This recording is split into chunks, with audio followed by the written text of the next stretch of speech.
Hi everyone. Okay, today's video is how not to deliver news to somebody who is ill, or basically it's a nod to doctors, not so much nurses because they tend to know what they're doing, but doctors and consultants on what is the best way to speak to patients and their families.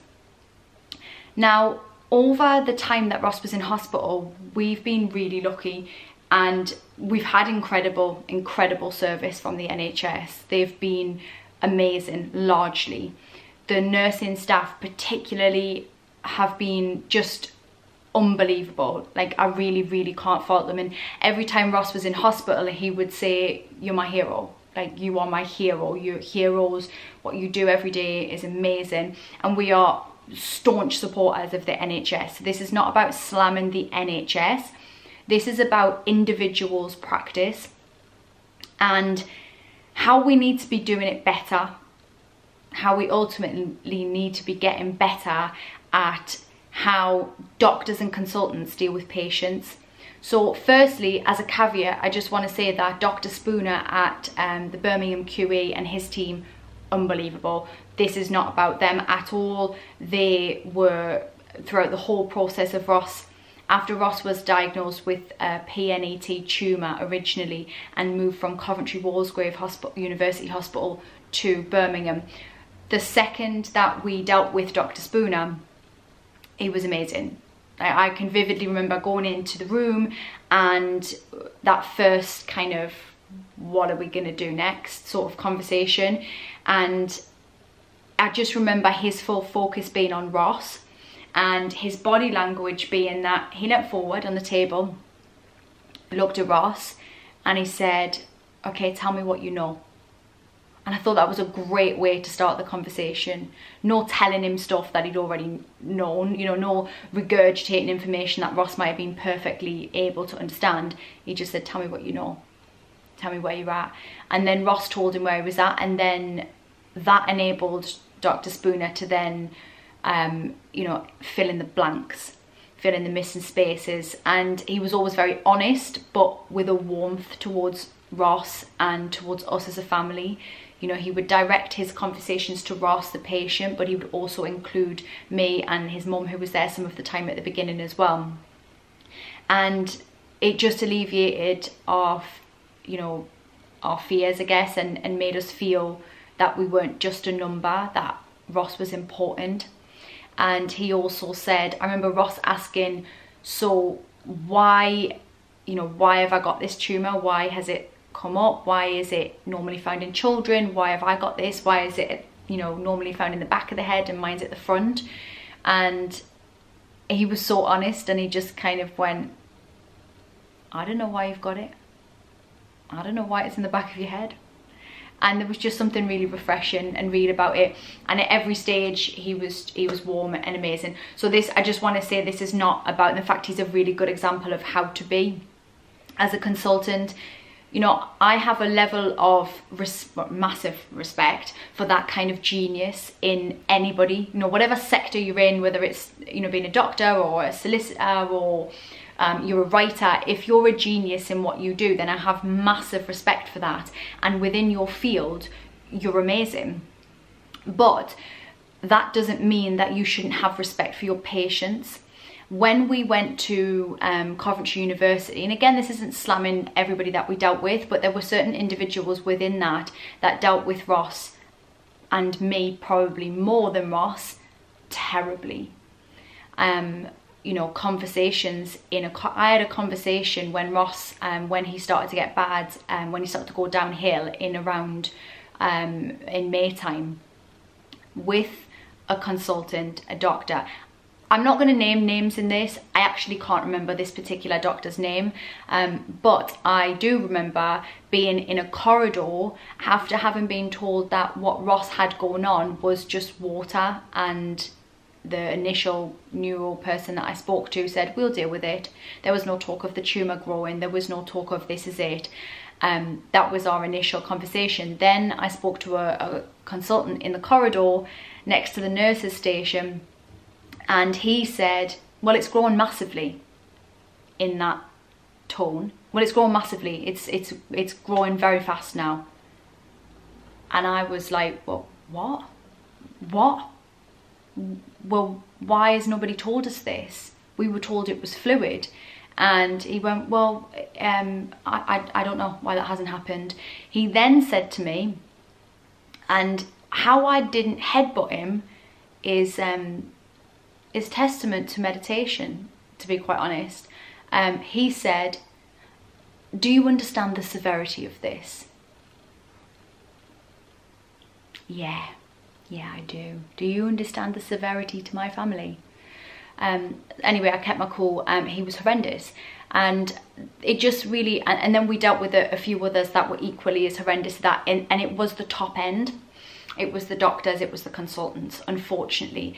And I think there has to be somewhere from university onto the shop floor, you know, onto dealing with patients, where we absolutely have to teach consultants about body language, about how to deliver news. And it's not about being soppy, actually. It's not even about having, you know, the nurses do their thing. They've got great bedside manner largely, and they get taught that, I guess, or they just have that sort of persona. That's why they go into it.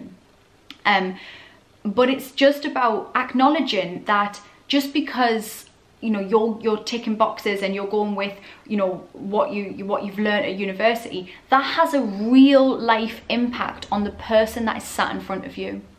And I remember when Ross was diagnosed originally, when we first found out what it was, what the tumour was. So we didn't know it was cancer. It could have been benign. We didn't know at all. And I remember being in the room, and we had, I don't know what you would call him, but the consultant, sort of head nurse or whatever, there stood up to the left of me, leaning on a bed in my peripheral vision, which was irritating me. And then the consultant delivered the news from a slouched position, leaning back in his chair, slouched back. And for me personally, I read body language. That's, I mean, we all do, but I'm kind of obsessed with it. I find it hard to, I can't switch it off. So everything that you're telling me is your body, like I read that a lot more than I listen to what you're saying. And so all I could think was, you're telling me that my husband has grade 4 brain cancer. Sit up and engage with this conversation, because I quite frankly don't care that you've said this 20, 30, 50, 100 times to other families. This is happening to my family right now, and my husband, sit up. And it really, really jarred me. And actually, I almost became preoccupied by that, because I just thought, how is somebody dealing with me like this? How are we being dealt with in that way? And it's happened throughout, and it is always the top levels, unfortunately. So there needs to be a lesson in that. We need to be teaching our consultants about the real-time impact that it has on people, and teaching them about body language, about the impact of speaking directly to the patient, introducing yourself, about listening to the families, especially when you're dealing with brain cancer or brain injury or Alzheimer's, because you have to listen to the family because they know their people best. You know, there's a level of respect for the patient, but when that person's brain is malfunctioning, then you need to listen to those that love and care for them. And I found that on occasion that wasn't the case, and that really stupid comments were made that made me feel isolated or alone. And as you know, I'm a really strong person and hardly a wallflower, and I can really hold my own ground. And I also do research. I'm one of those annoying people that knows stuff. And so, but then when I'm in that conversation, I've got some, you know, fat cat doctor trying to put his paw on my head, you know, trying to top dog me and talking to me in medical jargon. All I can think about is, I may be able to take this, but what about the little old lady that can't? Or that man that's really shy and he doesn't know, you know, he just gets absolutely, you know, railroaded by this doctor who just wants, you know, doesn't see him as a person, just sees him as just another number, another thing, another case that's come in. And that upsets me. And so I really it's something that we need to do. It's something that perhaps I will do, I don't know. But we need to realise, and if you are a doctor, I imagine you're probably not watching YouTube, but if you are in your spare time or you're friends with a doctor, a consultant, then tell them to watch this. Let's talk about it. Let's open a conversation about it, because it's not good enough. It is not good enough for me to be told in a corridor by the nurses station, and the nurses were cringing, by the way, and they apologised. It's not okay for me to have to then go into a room and deliver that news to Ross's family, who have just been told that it's just a bit of water, and now I have to tell them Ross is dying, and that's not okay. It's really not. And so your bedside manner needs to change, and how you know, there's a way to be straight and compassionate is what this video is about. And if I could name names, I would. I may take one of them slightly further, because just for other people, I don't want to consume myself with complaints, because it's just not really what I focus my mind on. But I just feel frustrated that other people will have to deal with these one or two shit eggs. Shit eggs, that's not a thing. Shit heads or bad eggs, Holly. It's not a thing to say. Shit eggs, is it? I managed to get through this video nearly without swearing as well. Oh well.